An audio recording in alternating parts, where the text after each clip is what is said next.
La créativité, c'est toute ma vie.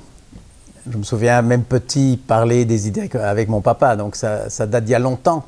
Et j'ai quelques souvenirs extraordinaires. J'ai, disons, dû animer, je sais pas moi, 2000 réunions de créativité. Il y a quand même quelque chose qui me frappe aujourd'hui. C'est que dans l'expression pensée créative, finalement, le mot clé, c'est pas créatif, c'est le mot penser. Et avant même de parler de créativité, je voudrais m'arrêter quelques instants sur la pensée elle-même. Qu'est-ce que penser? Qu'est-ce que penser? Alors la meilleure manière de répondre, c'est faire un petit exercice. Je vais le faire avec vous. Je vais vous proposer deux petites phrases inachevées et je vais vous demander très spontanément de l'achever, de la terminer, comme vous le sentez, le plus vite possible. Première petite phrase. Un exemple de voiture est là. Très bien. Vous retenez votre réponse. On va passer à la deuxième petite phrase. Deuxième petite phrase. La voiture est un exemple de... Voilà. Par deux fois, vous avez pensé. Mais je vais essayer de vous montrer que vous avez pensé de manière extrêmement différente. Première petite phrase. Un exemple de voiture est là. Vous avez peut-être dit est la Renault, la BMW, la Ferrari. Parfait, j'ai pas de problème. Mais je dirais deux choses. D'abord, la créativité est très limitée, c'est sûr, vous pouvez dire la Tata, mais c'est une créativité limitée.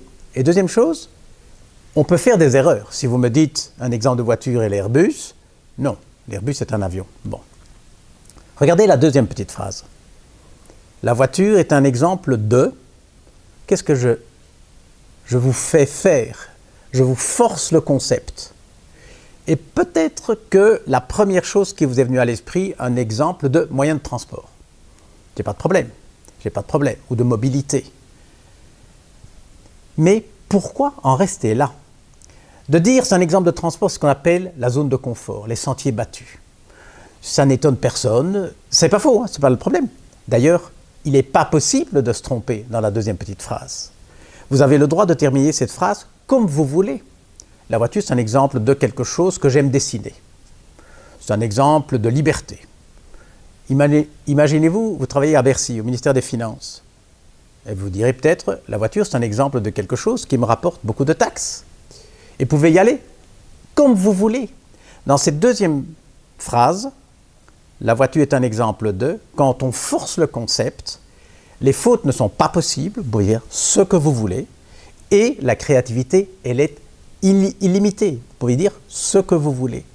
Eh bien, de montrer ces deux petites phrases, ça permet de comprendre les deux temps du cerveau. Quand on pense, on est soit dans l'une ou dans l'autre. Ou bien, on essaye de répondre de manière logique, déductive. Un exemple de voiture est là. Ou bien, on est soudainement en possibilité d'inventer. Ce qu'on appelle, nous, philosophes, induire. C'est-à-dire conceptualiser. C'est l'autre pensée. Et c'est bien sûr là qu'on va trouver la créativité. Donc pour résumer, on dirait, penser consiste pour l'essentiel à simplifier le monde et à utiliser ces simplifications. Et ce sont les deux axes sur lesquels il y a moyen de travailler ensemble. Mais c'est sûr que c'est la deuxième, quand on conceptualise, c'est là que tout va se jouer. Donc la pensée créative doit trouver sa place dans le schéma plus général de la pensée.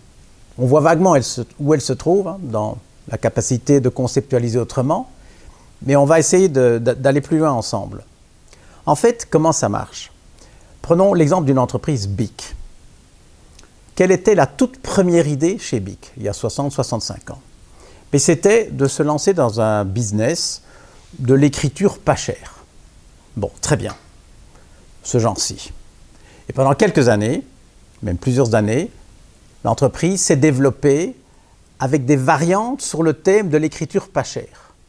Alors on peut faire des trucs une couleur, deux couleurs, des trucs plus gros pour écrire sur les murs, etc. Mais on reste dans l'écriture pas chère. Bon, un exemple d'écriture pas chère est le BIC, etc.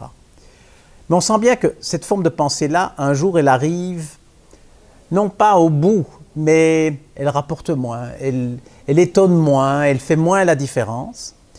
Et à ce moment-là, il faut se souvenir de l'autre forme de pensée.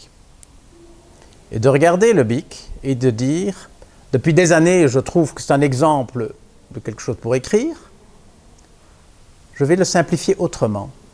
Le même objet, je vais dire au fond, ça c'est un exemple de choses qu'on jette.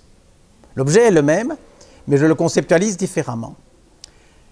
Et je peux alors me dire, mais mon métier n'est pas l'écriture, mon métier c'est le jetable. Et à ce moment-là, je peux repartir avec la pensée plus facile, celle qui déduit, et de dire, mon métier c'est le jetable. Ben, c'est très bien, je vais faire des rasoirs, je vais faire des briquets, je vais faire des fourchettes, je vais faire tout ce que je veux. Et on voit bien la différence. Passer du bic une couleur aux 2 couleurs aux 3 couleurs, c'est très bien, c'est très bien. C'est en gros ce qu'on appelle l'innovation, c'est plus de la même chose, c'est plus joli, moins cher, mais on n'arrive pas comme ça au briquet.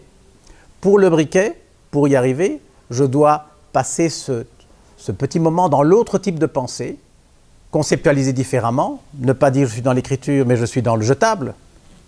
Ah, je suis dans le jetable, mais alors je peux faire des briquets, des rasoirs, etc. etc. Et l'innovation, on la voit bien comme le passage de 2 à 3 couleurs, c'est ce qu'on fait plus facilement, plus élégamment. La créativité, c'est autre chose. L'innovation, c'est changer l'objet. La créativité, c'est le sujet qui change sa manière dont il conceptualise l'objet.